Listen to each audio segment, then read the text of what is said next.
این هفته خبر تو خبر داره براتون از عظمای هراسونی که دشمن نه فقط تا بیخ گوشش بلکه تا حلقش هم رفته. یه روز میگن طرح صیانت، من میگن طرح صیانت قبول نیست، طرح تنظیمگرایی هم زیر سوال. آخه چرا اینقدر معطلی؟ منتظر چی هستید؟ تا کجا میخواد دشمن برسه؟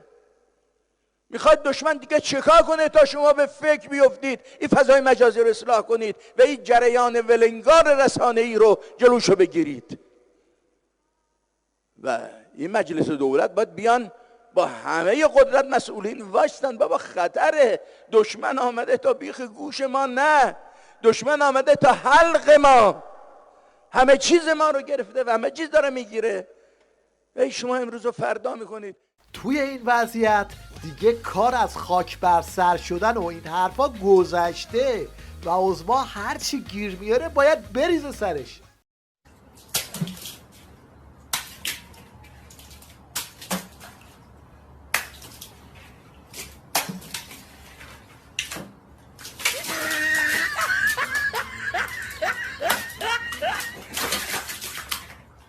وقتی دشمن تا حلق عظما نفوذ کنه طبیعیه که عمامه به سرها هراسون میشن و امنیتشون بدجوری به خطر میفته. ولی دشمن آرام آرام حتی برای خودیها اونچنان جلوه میدهد که روحانیت نه تنها کاری نکرده بلکه تمام کمکاری ها و مشکلات متوجه روحانیت و دیگه براش هم مهم نیست. هر کسی عمامه به سر او را مقصر میدانن. اول ترور شخصیت میکنن، زمینه تو جامعه که آماده شد، فضا آماده شد، شخص را ترور میکنن. توی این اوضاع و احوال آخوندا مدام به همدیگه هشدار میدن و همدیگه را از آخر و عاقبت مشترکشون میترسونن. بعد 1500 سال حکومت را از دشمن گرفتی، اسلحه رو گرفتی، بیت المال رو گرفتی.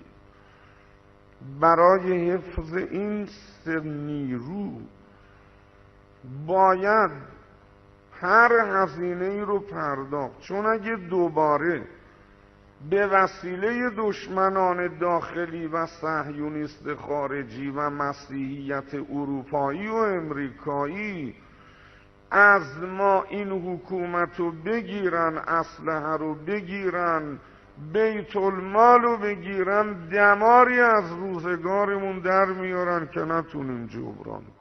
این کارشناس حکومتی هم وضعیت امنیتی آخوندا رو اینطوری تئوریزه میکنه.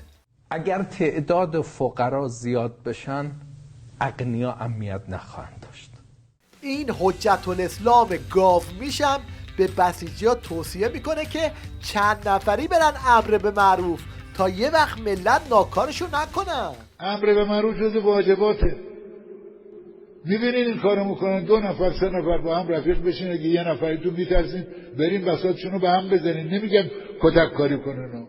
توی این شرایط 2-3 نفره که سهله، 10 نفره هم بیان بازم کتک میخورن.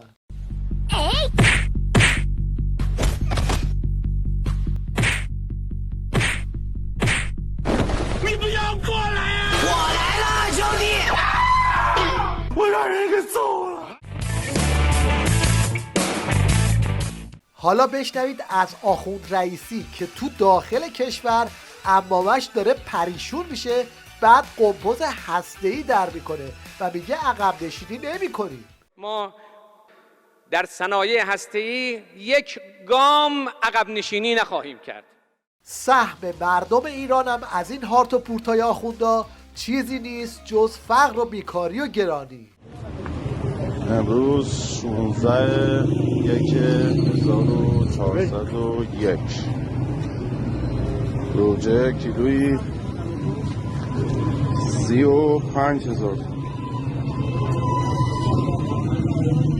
طبق معمول هر وقت یه چیزی گرون میشه کارشناسای عمامه دار و بی عمامه میان توی تیوی ریش تا از این نسخه ها بپیچن. کلی آب و کشاورزی ما از خاک و اینا داره مصرف میشه، یه چیزی تولید میشه که اصلا لزومی نداره. الان ما مثلا 15-16 سال اصلا گوجه نمیخوریم، اتفاقی افتاده ما به جای سیب میخوریم. حالا من از شما بپرسم سیب بهتر یا گوجه؟ نه خب مشخصه. اون از گوجه فرنگی، اینم از قیمت گوجه سبز. گوجه باقی رسیده کیلو چند آقا؟ کیلو چند گوجه باقی؟ 1 تومن تا 800. جانم بفرما. 1 میلیون. یه بار ده بگو. قربونت بگو جان. 1 تومن 1 تومن. گوجه باقی 1 تومن. 1 میلیون. شما 1 میلیون. بخر.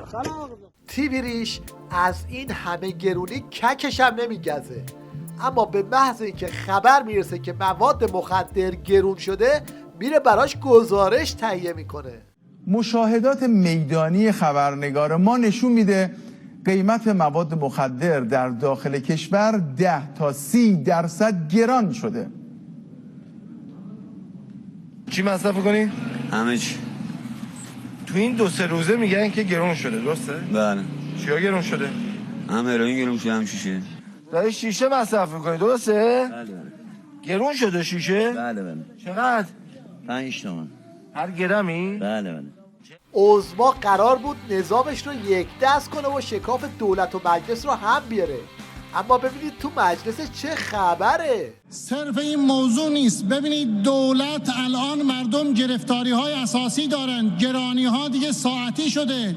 ما از دولت قبل به شدت گله‌مند بودیم که آقا نمیتونی کنترل کنی، کالاهای اساسی مردم گران میشن، مردم گرفتار هستند و در حل مسائل اقتصادی دولت ضعیف عمل میکنه. این دولت متاسفانه در همون ریل دولت قبلی داره حرکت میکنه.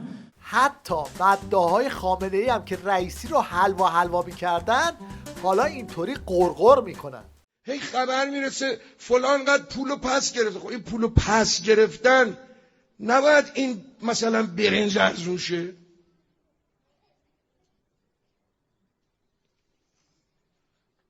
جواب نداره.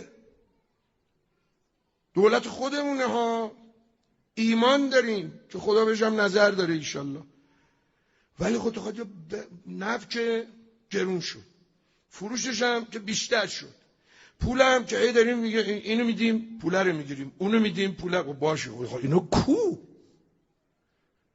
من الان گوشتم تو خونه بابام دقیقه یه بار بیاد بگه که یه پسنداز کردم برات فلان جا، نهار چی داریم؟ اینطور که پیداست ماشین عظما بدجوری داره وامیره.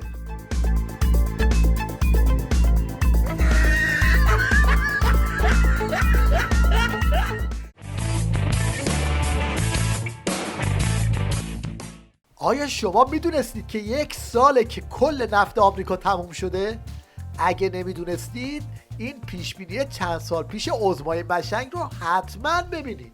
کشور آمریکا که امروز حدود 30 و چند میلیارد بشکه نفت ذخیره دارد، طبق محاسباتی که کارشناسان کشورمون کردند که متکی به آمار خود آمریکایی هاست، نفتش تا سال 2021 یعنی تا 9 سال دیگه تمام خواهد. در حالی که سر گاو عظما تو خمره اتمی گیر کرده، رئیسی مراسم رونمایی از محصولات هسته‌ای برگزار کرد. آنچه که رونمایی می شود رادیو داروی سیگزافور گالیوم 68، رادیو داروی فاپی گالیوم 68، رادیو نوکلئید تربیوم 161 بدون حامل اضافه شده. یکی نیست بهش بگه تو سقف قراضه خودروهای سایپا رو درست کن، رونمایی از محصولات هسته‌ای باشه طلبت. این ضخامت رنگیه که روی این ماشین داره، قربونت برم. این ضخامت رنگیه که استاندارد گفتن 100 میکرون، 27 میکرون، 80 میکرون دزدی کردن. آقا دزدی آشکاره. شرکت سایپا ایران خودرو هم همینجوری دزدی میکنه. به خدا اینا دزدی از جیب مردم دستتون رو کردین. ماشین 40 میلیونی رو به مردم میدین 200 میلیون تومان، رنگش هم میدزدین ازش. این شما و این هم یک جمله مشنگانه از بوفالوی ولایت و پدرزن رئیسی.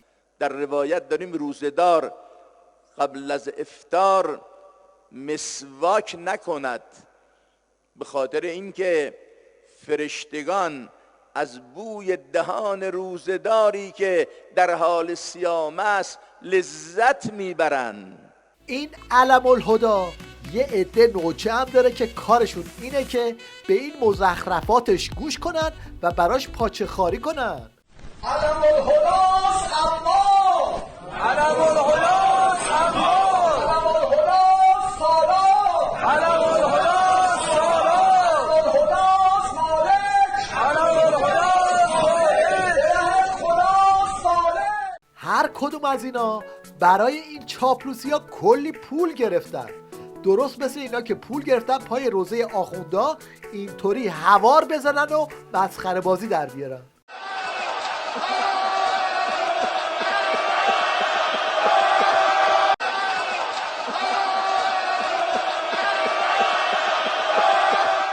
این هم واکنش احتمالی یک کوچولو بعد از مواجه شدن با این صحنه.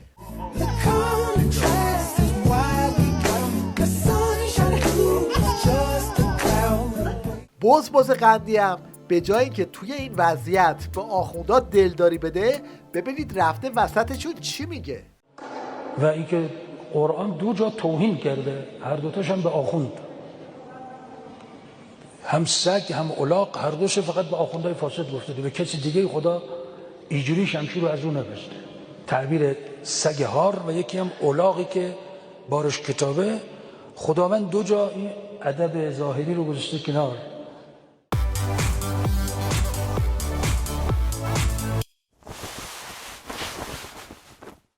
در پایان توجه شما رو به هنرنمایی یک کودک هموطن جلب می‌کنیم که آهنگ سرود ای ایران رو با ساز قانون به زیبایی می‌نوازه.